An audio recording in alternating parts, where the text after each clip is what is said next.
Hello friends, कैसे हैं आप। मैं गोपाल आप सभी का स्वागत करता हूं अपने यूट्यूब चैनल ट्रेडिंग सीपीआर पे।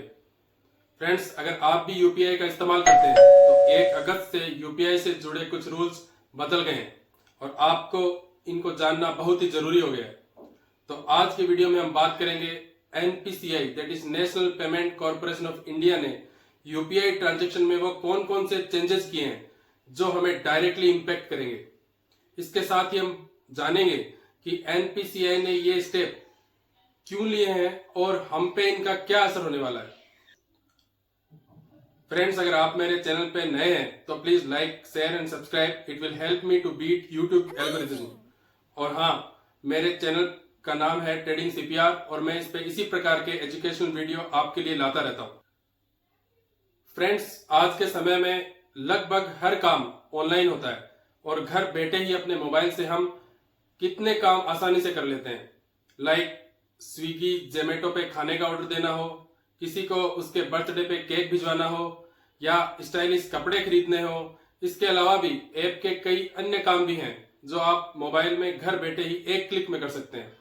अगर मोबाइल बैंकिंग की बात करूं तो अब किसी भी पेमेंट को भेजने से लेकर रिसीव करने का काम बहुत ही इजी हो गया है और यह सब कुछ हो पाया है यूपीआई से। तो फ्रेंड्स, पहले हम बात करेंगे यूपीआई क्या है।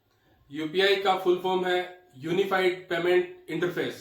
ये 2016 में NPCI that is national payment corporation of India द्वारा विकसित किया गया था और ये एक इंस्टेंट पेमेंट सिस्टम है।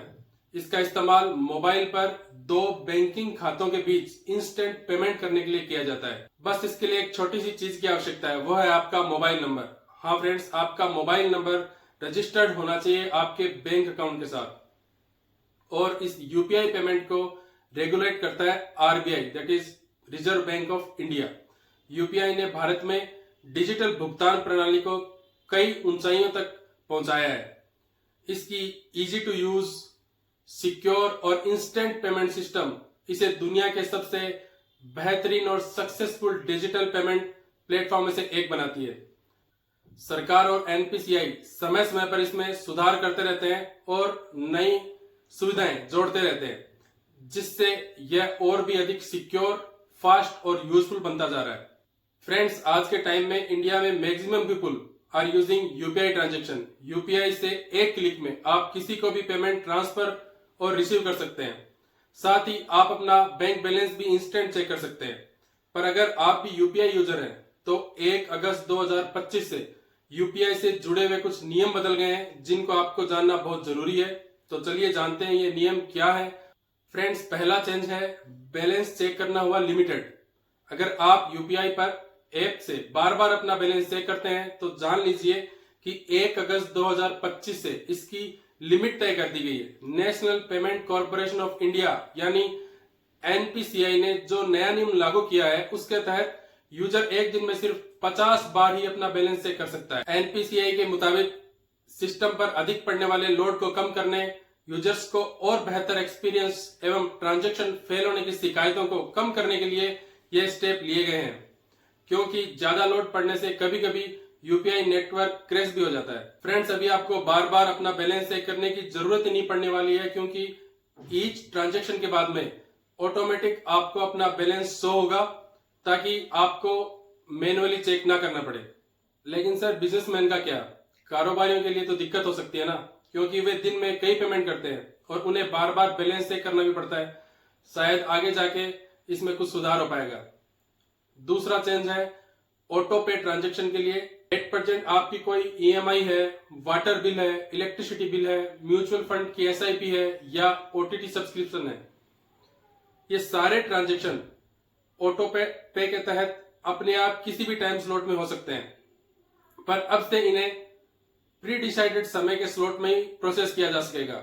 अब सिर्फ बिजी शेड्यूल के बाद ही ये ट्रांजेक्शन पूरे किए जाएंगे। ट्रांजेक्शन का समय सुबह 10 बजे से पहले, दोपहर 1 से 5 बजे के बीच और रात को 9:30 बजे के बाद होगा। इसका मतलब यह है कि अगर आपका कोई बिल सुबह 11 बजे ऑटो कट होने वाला था तो वो या तो पहले कट होगा और या फिर बाद में। और इसी तरह अगर आपका यूपीआई का ट्रांजेक्शन फेल हो जाता है तो उसका स्टेटस चेक करने के लिए केवल 3 ही चांस मिलेंगे। हर ट्राई के बीच में 90 सेकंड का गैप रहेगा और इससे सिस्टम पर एक साथ लोड नहीं पड़ेगा, जिससे ट्रांजैक्शन तेजी से हो सकेंगे।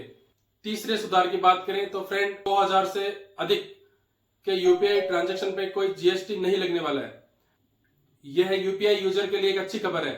जो एक रूमर थी रिगार्डिंग 2000 रुपए से अधिक अगर आप कोई यूपीआई ट्रांजैक्शन करते हैं तो उसके लिए आपको जीएसटी देना पड़ेगा। 22 जुलाई 2025 को राज्यसभा में फाइनेंस मिनिस्टर पंकज चौधरी जी ने इसे केवल और केवल रूमर बताया और इस बारे में कहा है कि जीएसटी काउंसिल ने यूपीआई ट्रांजैक्शन पर जीएसटी लगाने की कोई सिफारिश नहीं की है। फ्रेंड्स, एक और महत्वपूर्ण चेंज हुआ है। अगर कोई बंदा अपनी यूपीआई आईडी को 1 साल से ज्यादा 12 महीने तक अगर उसको यूज नहीं करता है तो वो ऑटोमेटिकली डीएक्टिवेट कर दी जाएगी, ताकि अगर उसका नंबर रीअसाइन हो या उसका नंबर किसी और को रीअलॉट तो इस आईडी का दुरुपयोग नहीं किया जाए। इसके लिए 12 महीने से अनयूज्ड यूपीआई आईडी को ऑटोमेटिकली डीएक्टिवेट कर दिया जाएगा। अगर हम बात करें डेली यूपीआई ट्रांजैक्शन लिमिट की तो फ्रेंड्स अभी जैसे चल रहा था सेम वैसा रहेगा, जैसे कि 20 ट्रांजैक्शन एक दिन में आप कर सकते हैं और 1 lakh per day transfer limit जो है उसको बढ़ाया नहीं गया है, अभी भी वो 1 लाख ही रहेगी।